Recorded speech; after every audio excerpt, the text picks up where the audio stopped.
रहमत आलम सल्लल्लाहु ताला अलैहि वसल्लम के मुबारक ज़माने में एक औरत आपके सामने आके बैठ गई। दूध पीता बच्चा उसकी गोद के अंदर था और अल्लाह के पाक पैगंबर सल्लल्लाहु ताला अलैहि वसल्लम से मुखातिब हुई। आपसे उसने कोई तवीज़ ना मांगा, कोई दम दरूद ना मांगा, बच्चे को नजर बद लग जाए कोई वजीफ़ा ना मांगा। रहमत आलम सल्लल्लाहु अलैहि वसल्लम से आके अर्ज करने लगी, कमली वाले आज आप मुझे बता दो कि अल्लाह अपने बंदों से कितना प्यार करता है। कभी हमने भी पूछा? सुबह उठते हैं जिसने मुंह नहीं धोया होता, डॉलर का रेट क्या है, पाउंड कितना महंगा हो गया, देखा भी कभी हमने पाउंड? हमने तो अरसा हो गया नहीं देखा भाई, तुमने शायद देखा हो क्या? करोड़ पक्के में पाउंड पे कारोबार, हर बंदा महंगाई बड़ी, सोना बड़ा महंगा हो गया। पकाने तूने आलू बताऊं तो सोंगे सोने के चक्कर में लगा पड़ा। बता बोले साहब इस तरह बात है कि नहीं? दुनिया ख्वाहिशात की जगह नहीं, दुनिया ज़रूरत की जगह है। जब ज़रूरत को ख्वाहिशात के अंदर तब्दील कर देंगे तो जायज़ चीज़ों को भी हासिल करना मुश्किल हो जाएगा।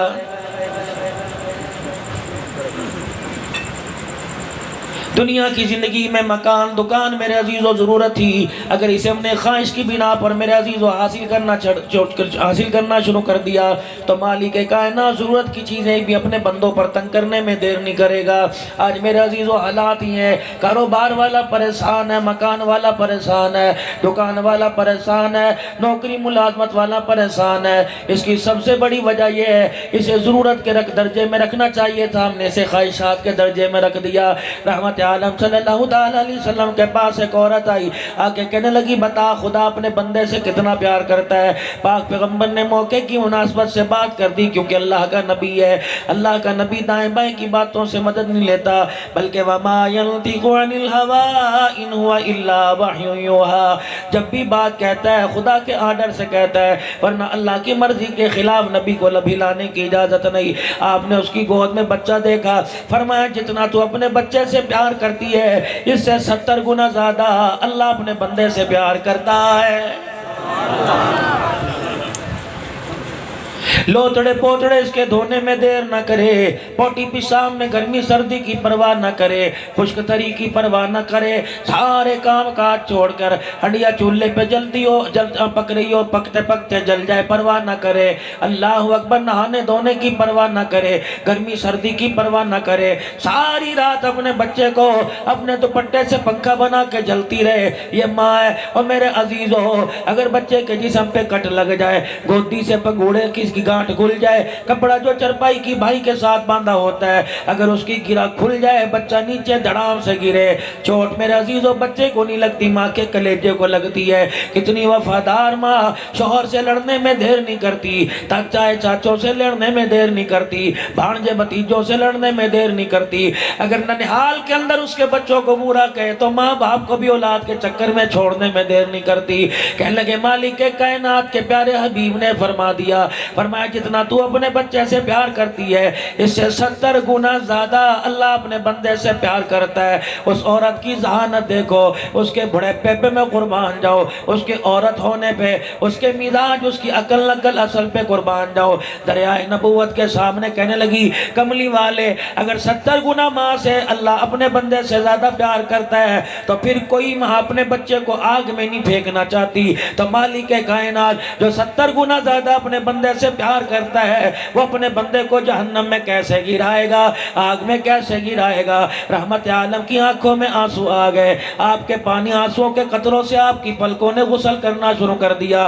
ये आंसू बहते बहते आपकी दाढ़ी मुबारक को तर करने लगे, आपके सीने पे गिरने लगे। पाक पैगंबर की जुबान से कुछ ना निकला, आपने अपने सर मुबारक को झुका लिया। सहाबा इकराम परेशान हो गए, फिर आपने अपना सर मुबारक उठाया, वो सर अल्लाह ने जिस पर खत्मे नबूवत का ताज रखा, फिर आपने सर मुबारक उठाया। फरमाया लोगों इस औरत की तरफ देख लो, रब्बे अकबर की कसम है इस कर्मों वाली ने, बख्तों वाली ने अल्लाह की रहमत को पहचान लिया है। 4 बच्चों के बाप होकर करोड़ पक्का के अंदर जरी अराजी आबाद है, मकान तुम्हारे पास मौजूद है, बेहतरीन खाने कोला तुम्हारे पास मौजूद है, नेक बीवी खूबसूरत बीवी तुम्हारे मेरे पास मौजूद है, घर के अंदर कपड़े लत्ते की कमी कोई नहीं, औकात तो हमारी टाट के लिबास की नहीं थी, लेकिन मालिक ने मेहरबानी फरमाई, अलमारियां कपड़ों से भरी पड़ी हैं, बक्से हमारे बिस्तरों से भरे पड़े हैं, अनसिले कपड़े तो मेरे अजीजों पहने हुए सिले हुए कपड़े तो दूर की बात है, अनसिले कपड़ों की भी गिनती हमारे अंदर कोई नहीं, लेकिन फिर भी मेरे अजीजों कोई भी अपने रब का शुक्र करने के लिए तैयार ही नहीं होता है। कौन है? सरवरे दो आलम सल्लल्लाहु ताला अलैहि वसल्लम है, पेट पे पत्थर बंधे हुए हैं, घर के अंदर 3-3 महीने हो गए चूल्हा नहीं जला, लेकिन सजदे में पड़े हैं, ऐसे अल्लाह के सामने रो के दिखा रहे हैं जैसे हंडिया के उबलने की पकने की आवाज आवे, वैसे रहमत आलम सल्लल्लाहु अलैहि वसल्लम के सीने से आवाज आ रही है। अम्मा आयशा रज़ी अल्लाह ताला ने कदमों पे हाथ रख दिया, अल्लाह के प्यारे नबी क्यों इतना परेशान हो, क्यों मालिक के कायनात को रो के दिखा रहे हो? फरमाया आयशा बात गुनाह सवाब की नहीं है, मैं तो अपने रब का रो रो के सजदे में रात की तनाइयों में इसलिए शुक्र अदा कर रहा हूँ कि उस मालिक के कायनात ने मैं यतीम के ऊपर खत्म नबूवत का ताज सजा दिया है। ये तो बदकिस्मत उम्मत है जिसे रोटी खाते हुए खुदा याद नहीं आता, पानी पीते हुए खुदा याद नहीं आता।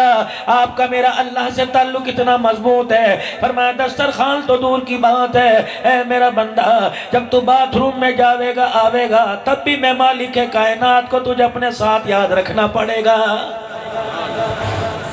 नमाजें तो दूर की बात है, जुमे की नमाज तो दूर की बात है, तहज्जुद की नमाज दूर की बात है। फरमाया जब घर से निकले उस वक़्त भी मुझे याद करियो, जब घर में दाखिल होवे उस वक़्त भी मुझे याद करियो, दुकान पर बैठे गल्ला खोले तब मुझे याद करियो, ग्राहकों से डीलिंग करे तब मुझे याद करियो। इलाहुल आलमीन तुझे कैसे याद करूं? मैं कोई हाजी नमाजी कोई नहीं, मैं कारी कुरान कोई नहीं, मैं शेखुल हदीस कोई नहीं, मैं दारुल कुरान से पढ़ा कोई नहीं। मालिक के कायनात का दरियाए करम जोश में आ गया, फरमाया ऐ मेरा बंदा